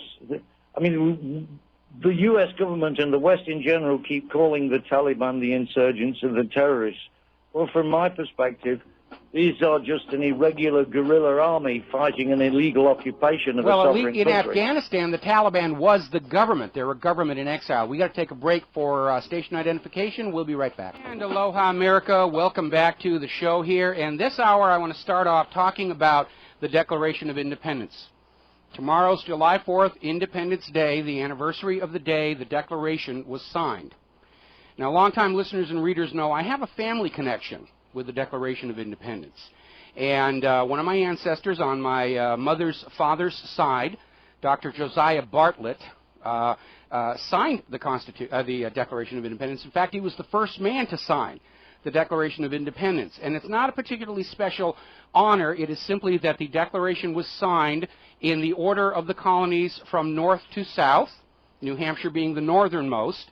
And so he signed his name in the upper right corner of the blank section at the bottom because he was the senior delegate for New Hampshire at that time. And there's a family legend not to be taken too seriously, that it was Dr. Josiah Bartlett who suggested the document be written on hemp paper so that if the American Revolution failed, they could all smoke the evidence of treason and escape the hangman's noose that way. And the reason they talk about independence was that the colonies were being predated on by the British government and banking system through a system of enforced dependence. You were not allowed to decide how to run your own life. You had to borrow your money at interest from the Bank of England to engage in commerce. That was the Commerce Act by King George III. That was the real reason the revolution happened. They don't teach it much in the schools ever since we got the Federal Reserve, but that was the real reason. You go back to the writings of Thomas Jefferson and Ben Franklin, and they say that was really it. The enforced impoverishment of the colonies by being forced to use these banknotes borrowed at interest from the Bank of England that was really led everybody to this stage of saying we have to break free if we're ever going to have a decent life for ourselves. And the people who created the United States of America, they were not career politicians. They were people who worked for a living, who wanted to prosper by their own hands, and who were being told, you can work hard, but the prosperity from your work has to go to that private central bank. You are dependent on them for your money. You are dependent on getting a stamp from the British Crown for any official document. You are dependent on the British East India Company for anything that you want, like tea. You are dependent on the knitting mills of Manchester and Leeds for your clothing. You're not allowed to go out and find alternative sources. That's what dependency is. Dependency is slavery. And that's what the founding fathers of this country were very, very upset about. So they said it's time to become independent, so we can buy our clothing from whoever we want, including each other, so we can buy our tea from any provider in the world, so we can have our own currency that's a public utility and not a private money-making scam for a bunch of private bankers. That's what independence means. That's why it's Independence Day and not Freedom Day, and we kicked out the British Day. So I want to read you a few quotes from the Declaration and give you a little bit of the historical context, because I remember when I was in the state-controlled public school, and they would talk about the Declaration of Independence and how we should revere it as the foundation of the company, and they would, the country rather, and they would talk about the people who signed it and all the rest of it. They never talked about what was actually in it and what it meant. So we're going to correct that oversight here. And it begins, when in the course of human events, and right there is a dig at King George III, saying that we are ruled by human events, not by royal decree. We'll be right back after these commercials. And aloha, America. Welcome back to the show. We're talking about the Declaration of Independence. Tomorrow, of course, is the anniversary of the signing. By the way, a little piece of historical trivia you may not know. We're probably already aware, if you've seen an image of the Declaration of Independence. One of these days, I'd like to see the original, just to look at my ancestor's signature. But right in the middle of all the signatures, you have John Hancock. Huge signature. And the story behind that one is King George III had bad eyesight. He was farsighted, and he had to wear glasses to read things. But he was incredibly vain, as rulers tend to be, and he didn't like to put his glasses on in public. And so when John Hancock went to sign the Declaration, he signed it with a huge version of his signature and say, all right, King George will be able to read that even without his glasses. So they were enjoying the moment. They knew what they were doing, and they knew that they risked death. Signing their names on that document meant they could be punished for treason against the crown, which was being hanged, drawn, and quartered, which meant they would hang them until they were unconscious, so they went through that old pain and thing. Then they would cut open their stomach, pull out all their internal organs and throw them on a fire, and then they'd chop them into 4 pieces and put the pieces on display. That was the British punishment for treason. And the Declaration of Independence was a death sentence for everybody who signed it if the revolution did not succeed. It's like Ben Franklin said, we must all hang together, or surely we will all hang separately. It was a very, very serious thing they did. So getting back to the Declaration, I'm going to read you part of it and give you some of the historical context when it was in. When in the course of human events, thumbing their nose at divine right, it becomes necessary for one people to dissolve the political bands which have connected them with another, and to assume among the powers of the earth the separate and equal station to which the laws of nature and nature's God entitle them. In other words, we have this right automatically. It is not a gift from a royal personage. We do not run our lives by your leave, which was a common British attitude at the time. And then it goes on to say, a decent respect to the opinions of mankind requires they should declare the causes which impel them to the separation. In other words, we're breaking free from you, and we're going to tell you why. We're going to recapitulate all the things we have been telling you are wrong with this country up until this point.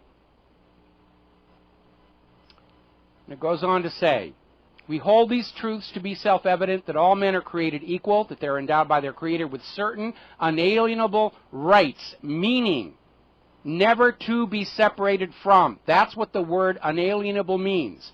The rights are there by default and may not be removed. This is something that is also referred to in the Bill of Rights. They are rights. They're not suggestions. They're not permissions. If the government can take away a right from you, it was never a right. It was a privilege accorded to a particularly obedient slave. So right there in the Declaration of Independence, they're saying human beings have rights that they may not be separated from justly. That among these rights are life, liberty, and the pursuit of happiness. Little historical trivia there. The original draft of the Declaration was life, liberty, and property. That everybody living in America had an automatic right to a little piece of the ground on which they could build a home and live their lives.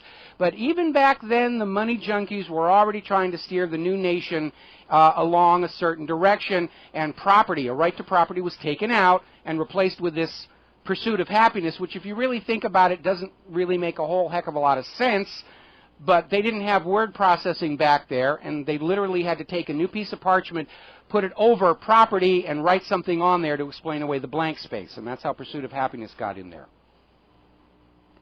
That to secure these rights, governments are instituted among men, meaning not chosen by the church. Remember that whole ritual of coronation where the church said, we choose the rulers of nations. And that too was based on another historical fraud, the donation of Constantine, where the church grabbed for itself saying, we get to pick the kings, and you will not be kings if you dare anger the religious rule of this world, which thankfully has now gone away. But that's why that was in there. It wasn't a casual statement instituted among men. It's a reminder, we the people will make this nation, not a divinely appointed ruler with bad eyesight, not the church, not anybody else. We will govern ourselves, is why that's in there. Deriving their just powers from the consent of the governed. That's probably one of the most important things in the Declaration of Independence. That government may not do anything to the people without the people's permission. That is the fundamental principle on which the United States was founded. Radical idea. Power from the populace, not from holy oil and divine right, and ruled by debt slavery, or ruled by any slavery. That whenever any form of government becomes destructive of these ends, it is the right of the people to alter or abolish it and to institute new government. In other words, we're going to take over management of this place because you are not doing a good job. King George III, you are fired, fired, fired. We don't care if God appointed you a divine ruler. You're doing a really cruddy job. All right, to institute new government, laying its foundation on such principles and organizing its powers in such form as to them, meaning the people, shall seem most likely to effect, not affect, but effect, to bring about their safety and happiness. And then they go on to reinforce, this was not a trivial decision they were making. They knew they risked their lives signing this document. Prudence indeed will dictate that governments long established should not be changed for light and transient causes. And accordingly, all experience hath shown that mankind are more disposed to suffer while evils are sufferable. than to right themselves by abolishing the forms to which they are accustomed. In other words, we'll put up with a little bit of nonsense and a little bit of inconvenience just to keep the peace. But there's a limit. There's a limit. But when a long train of abuses and usurpations, remember we talked about that word the other day. Usurpation is the taking of the property of the owners of the nation and using it for purposes other than those desired by the owners. It is a crime under maritime law when the government takes your money under the excuse that we're going to build roads and schools and hospitals, and they instead spend it on Wall Street and Israel and wars. That is the crime of usurpation. But when a long train of abuses and usurpations pursuing invariably the same object, meaning we've tried to talk to you about this before and you don't want to hear it, evinces a design to reduce them under absolute despotism, it is their right, it is their duty to throw off such government and to provide new guards for their future security. That's it right there. When the government is not taking care of the nation and its people, the people have a right, an inalienable right, to bring about a new government, as they are doing right now today in Egypt. And apparently Tunisia, inspired by Egypt, is now talking about giving their U.S.-approved puppet regime the old heave-ho. Such has been the patient sufferance of these colonies, meaning we've had it, George. And such is now the necessity which constrains them to alter their former systems of government. The history of the present King of Great Britain is a history of repeated injuries and usurpations. There's that word again. All having in direct object the establishment of an absolute tyranny over these states. And then they go on to list some of the abuses there. And I'm going to read you some and how they have modern-day counterparts in our current country. He has refused his assent to laws the most wholesome and necessary for the public good. In other words, King George III would not allow passage of laws that benefited the public. Look at how our government is still fighting tooth and nail over GMO labeling, product liability for computers and software, refusal to bring regulation to Wall Street banking. We're there. He has forbidden his governors to pass laws of immediate and pressing importance, unless suspended in their operation till his assent be obtained. And when so suspended, he has utterly neglected to attend to them. In other words, what was going on was King George III did not allow any authority or autonomy in the colonies themselves. Whatever the legislators wanted to do had to be drafted into a bill and sent to London for the king's signature and then sent back. That's a 3-month ocean trip. No telegraph, no telephone, and very often these bills would go up to the king and they would simply be ignored. And it simply crippled the ability of the colonies to pass laws they needed to pass to keep the colonies operating. And it was all about arrogance, this desire for rule from the top. Federal law overriding state law. Good example, Arizona's immigration law. Oh, no, you can't do that. We in Washington, D.C. know what's best for Arizona better than the people who live in Arizona. Look at all these state gun laws, where states are passing laws legalizing concealed carry and ownership of weapons, and the federal government comes in and says, no, you can't do that. We rule from the top. We will decide for everybody. Let me skip on down here. He's made judges dependent on his will alone for the tenure of their offices and the amount and payment of their salaries. In other words, direct, covert, and overt control of the judiciary. Again, look at the way Chief Justice of the Supreme Court Roberts reversed himself on Obamacare in the 11th hour, completely subverting the whole idea of a judicial review of the law of this land. Got to take a break for commercials. We'll be right back. And aloha, America. Welcome back to the show. We're talking about the Declaration of Independence. Tomorrow, of course, Independence Day, the anniversary of the signing of that document, which led, of course, to the American Revolution and our being our own independent nation today. But sadly, we find ourselves, the American people, back in the same circumstances that led to that original declaration and the American Revolution. And I'm reading some of the complaints by the founders of the nation against King George III and putting them into their historical context. The next one is, he has erected a multitude of new offices and sent hither swarms of officers to harass our people and eat out their substance. In other words, the Stamp Act wasn't the only abuse of the colonies. King George III was setting up all these little bureaucrats and officials that you had to go to and pay a fee for your continued ability to carry out your commerce. Regulatory compliance in this country is completely out of control. Talk to any small businessman and all the different little agencies he has to go to for all the little different pieces of paperwork. Obamacare is another example. Huge new creation of government agencies to which you have to pay money and submit paperwork to no real benefit to you, the American people. And that's exactly what King George III was doing as well. He has kept among us in times of peace standing armies without the consent of our legislatures. Well, we certainly have a central government that keeps a massive standing army at huge, hideous cost.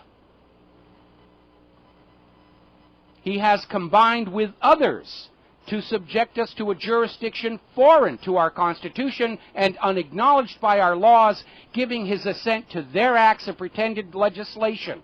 Shall we talk about AIPAC and Israel's subversion of the United States government to subject us to a foreign jurisdiction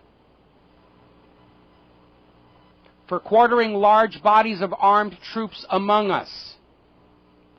Now, the reason Britain kept armed soldiers in the general population, even ordering the colonials to house the soldiers in their own homes, was to keep watch, to make sure people weren't saying bad things about the king, that they weren't questioning the wisdom and prudence of British rule, and certainly not the Bank of England and their banknotes borrowed at interest.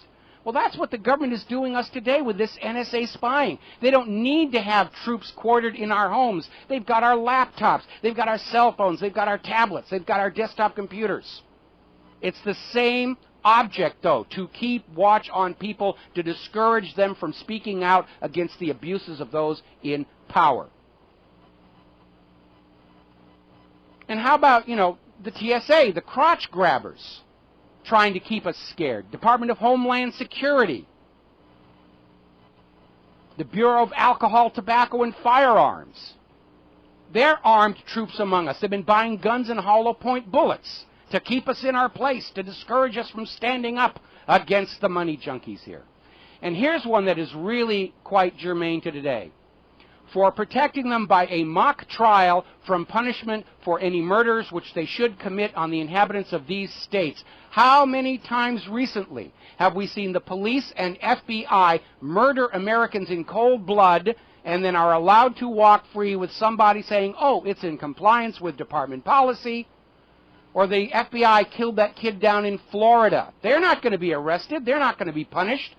The FBI investigates its own misdeeds of its own agents, and they have never once in the last 20 years found one of their agents to be wrong.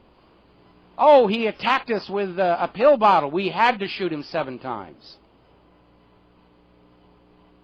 Here's a good one. For imposing taxes on us without our consent.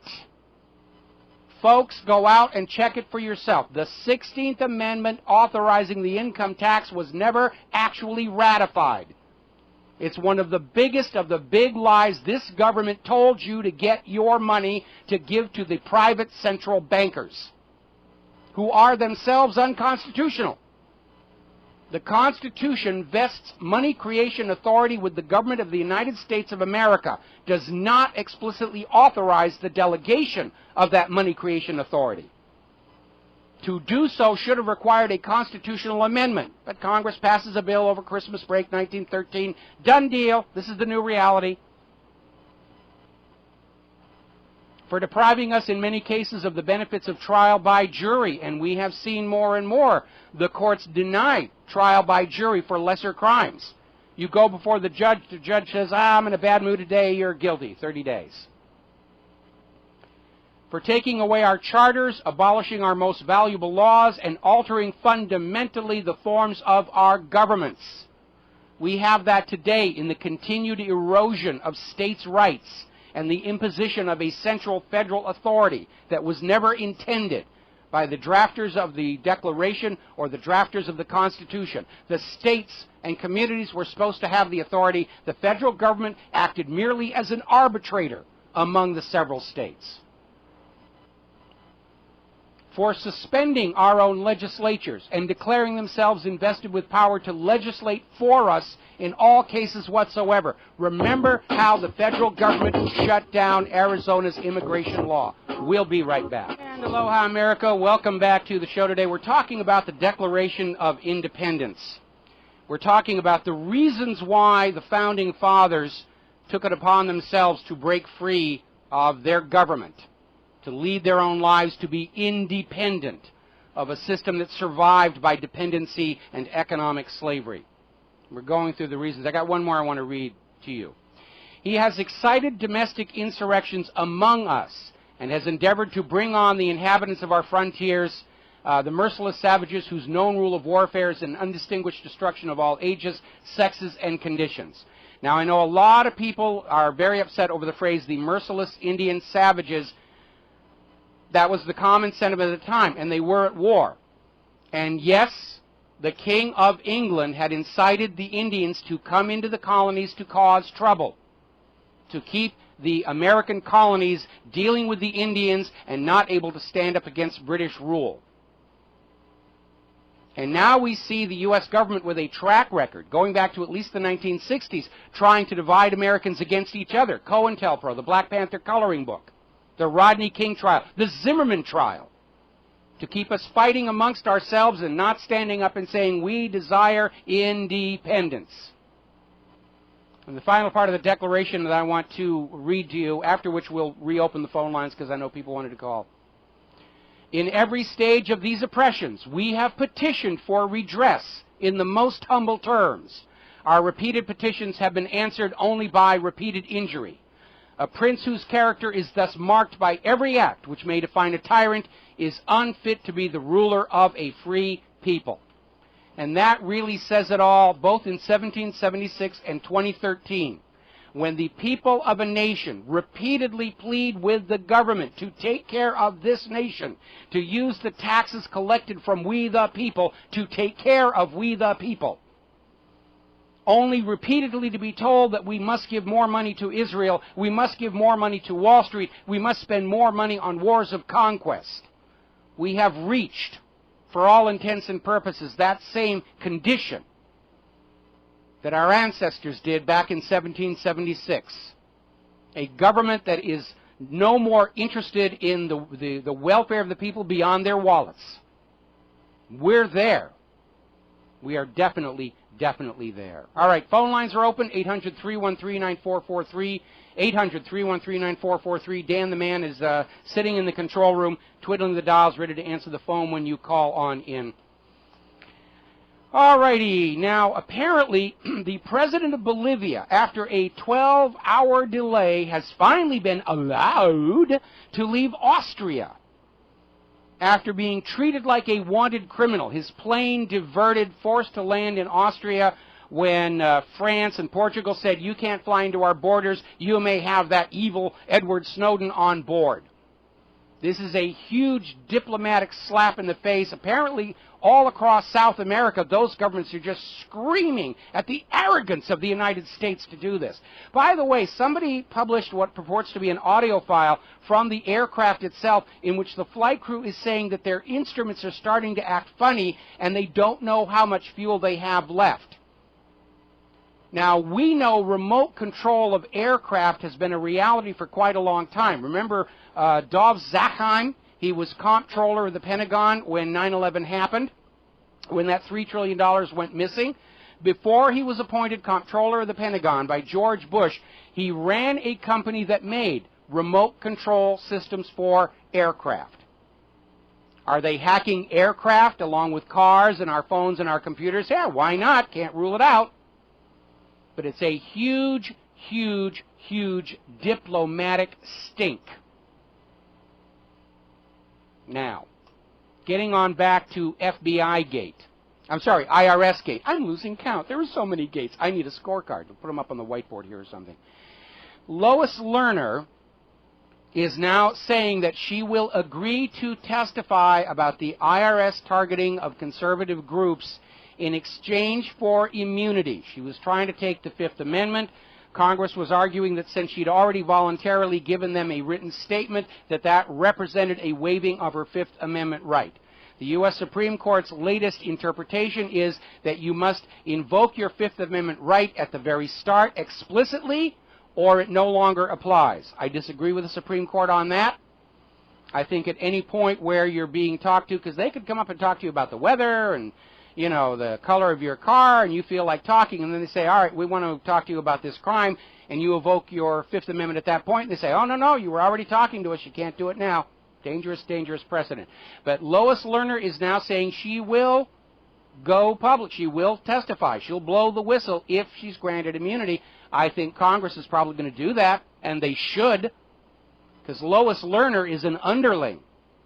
She's a tool. She's a hack. There is no way you're going to get me to believe that Lois Lerner took it upon herself to go out and target 100% of the Tea Party groups applying for nonprofit tax status. Just did not happen.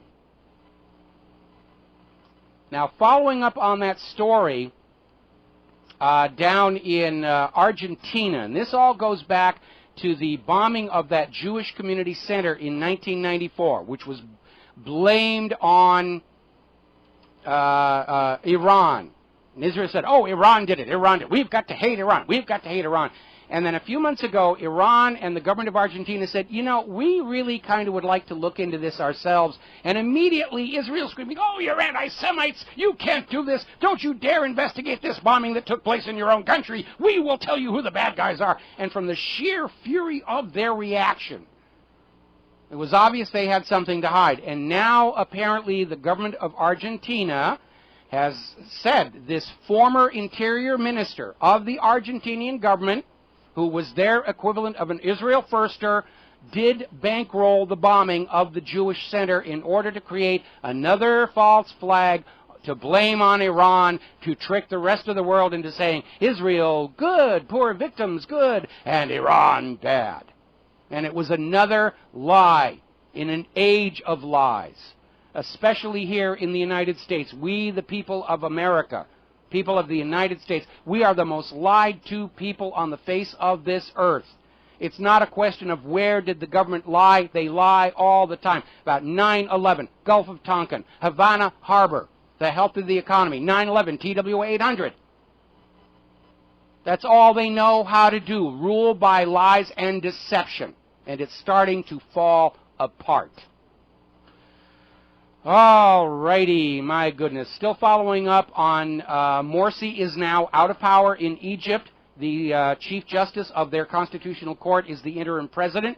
The Egyptian military is talking about, yes, we've got to have a civilian government. They're starting to basically calm things down and figure it all out. Huge party in Cairo, and gosh darn it, those poor oppressed people laboring under a dictatorship, they've got lots of fireworks. We're not allowed to have fireworks, even on Independence Day.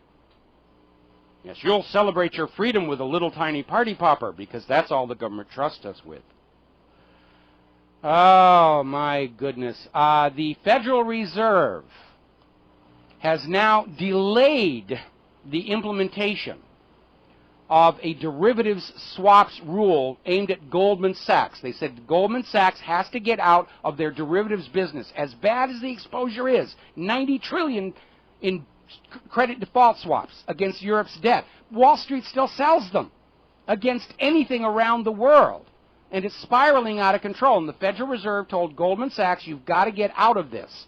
Probably because of that scandal in which Goldman Sachs accepted money from the state of California to sell California bonds, then turned around and sold credit default swaps against them, betting the bonds would default, which they ultimately did. And so the Federal Reserve, or the federal government rather, said Goldman Sachs has to get out of this. We've got to bring regulation back. Now all of a sudden, 2-year delay.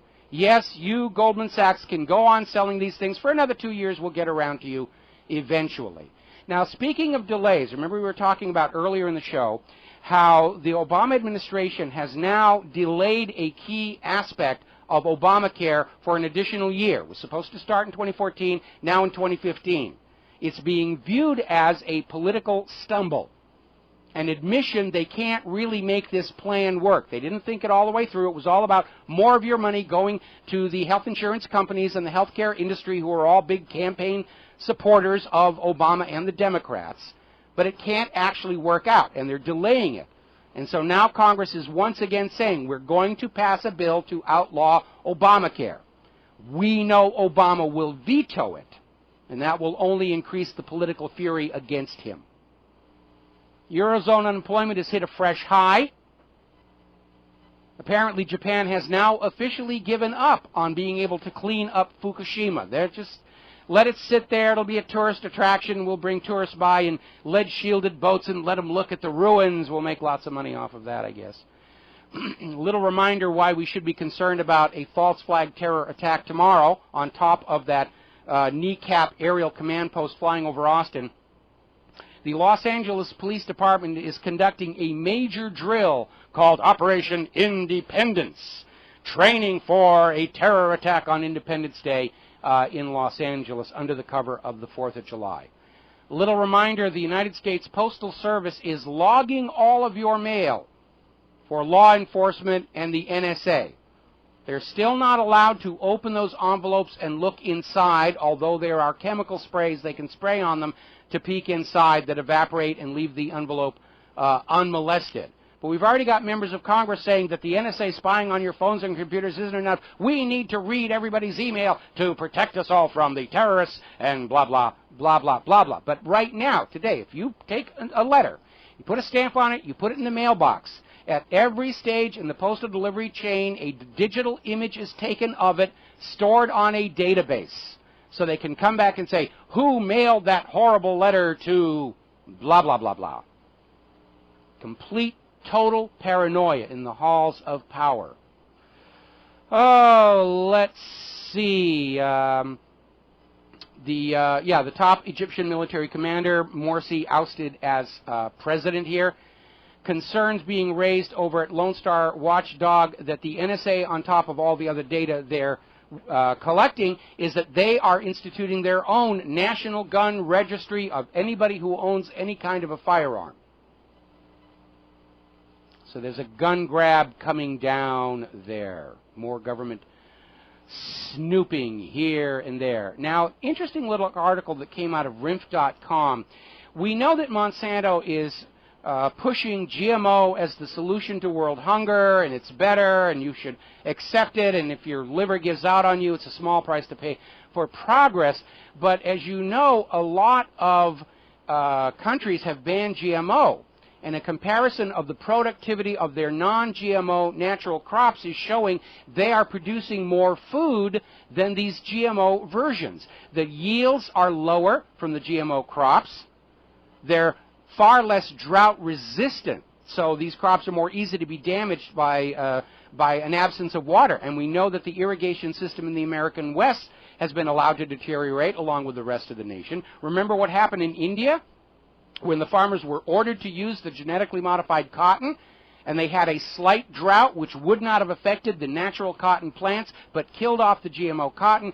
Huge epidemic of these poor Indian farmers committing suicide because they'd had to go into debt to the banks to buy the GMO cotton seed. The cotton crops failed. They lost everything. But Monsanto is pleased because they made money. Again, confirmation that gold and silver physical supplies are very, very tight. And they are, in fact, demand for the physical is starting to drag the gold and silver prices back up. They've recovered about half of what they lost last month. Now is the time to buy in. Physical gold, physical silver. Republic Trading Group.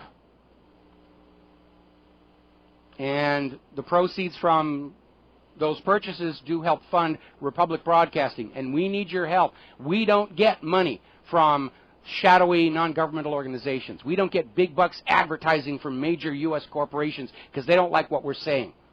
We depend on you. Let's see. Do we have any callers on the line? Is Jim in Georgia still holding? And Jim, are you there? I guess not. I'm sorry, Jim, that I talked way too long. If you want to call back in, we've got a few more minutes before the end of the show, and we head on out of here for our 4th of July. Well, we're not going to what are we going to celebrate? What are we going to celebrate on Independence Day in a country that spies on us, tracks us, won't even allow us to have sparklers anymore out of fear we might make a terror weapon out of it? I mean, I know how sparklers are put together. The only thing you can make from little sparklers is a big sparkler. It's not an explosive. It deflagrates. It doesn't detonate. And there's a difference. It's just amazing. Just amazing stuff here. All righty. Anyway, let's see. We're almost, let's skip on down here. Apparently there is a new push to relax concerns about contamination of other planets in the search for extraterrestrial life. And it's a little bit of nonsense because it's already happened. After the Viking missions, we did find life. For political reasons, the government said, oh, no, they didn't do that.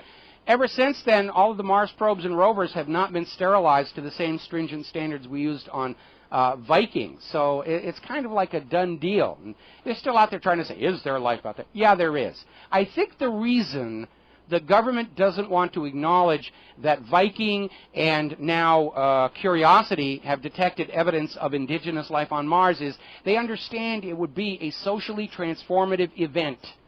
We'd all stop quarreling amongst ourselves and say, wow, we really know we are not alone in the universe. Let's start finding out who else is out there. And if we're looking up at the sky in wonderment, then we're not looking at the designated enemies over in Iran with venom dripping from our fangs and hatred in our eyes. And I think that's the reason for why this whole life on other worlds, because we're seeing all these tantalizing stories coming out of Curiosity. They're finding this, could be life. Finding organic molecules doesn't really mean there's life. And they're hemming and hawing, and yes, a lot of it is NASA's traditional historic unwillingness to strike a definitive pose on any issue. But I really do think that our government is so concerned about maintaining the war agenda, they don't want anything coming in that might interrupt that manufactured hate for the Arab Muslims. And certainly confirmation of indigenous life on Mars would do that. We'd all realize that fighting amongst ourselves on this one little tiny planet is really kind of silly. It's time to join a larger community out there. Going to take a break for commercials. We will be right back. And aloha, America. Welcome back to the show here. We're in our last few minutes of today's show. And I do want to encourage all of you tomorrow, as you're sitting around with family and friends, do remember there's a reason for this holiday. And it's all about independence. The freedom not to be forced to be dependent on the government for permission to live your lives. The freedom not to be forced to be dependent on Monsanto for your food. The freedom to be not forced to be dependent on the privately owned central bank for your currency. The freedom not to be forced to be dependent on Nestle for your drinking water. The freedom not to be forced to be dependent on corporate pharmaceutical companies for common cures to common ailments that can be growing in your backyard. That's what independence means, choosing your own path through life. And you may make mistakes, but free people are willing to accept the responsibility of those mistakes, of choosing their own food, choosing their own medicine, choosing their own beliefs, choosing their own currency, what they'll buy and sell and barter with. That's what freedom is. That's what independence is. And look around at all the ways the current structure of the United States government and banking system is all about forcing you to be dependent, that you cannot live any aspect of your life without the blessing and product of some corporation and some government official. You cannot travel without having your crotch groped by the TSA. You can't even go through a checkpoint without having the entire content of your digital devices copied off now. The new probable cause is hunch. The TSA actually came out and said that. If we just have a hunch you may have something on your digital device, that allows us to take it and copy it off. I think most Americans, if they sit and seriously think about Independence Day and what this nation was supposed to stand for, will look around and see what we're dealing with now, NSA Gate, IRS Gate, DOJ Gate, and realize that there once was a dream called America, and this is not it. This is not it. We have become that fascist dictatorship that so many people tried to warn us about, that was coming when we allowed the money junkies to seize control of the nation's economy, and through that to seize control of the nation's government. Because private central banking is at its core a fascistic model. Wealth to the elite, imposed enforced poverty and debt onto the masses to keep them working as hard as possible so their work product can be harvested off. That's what fascism is. We are not a capitalist society. We haven't been for quite some time. We devolved into fascism years ago.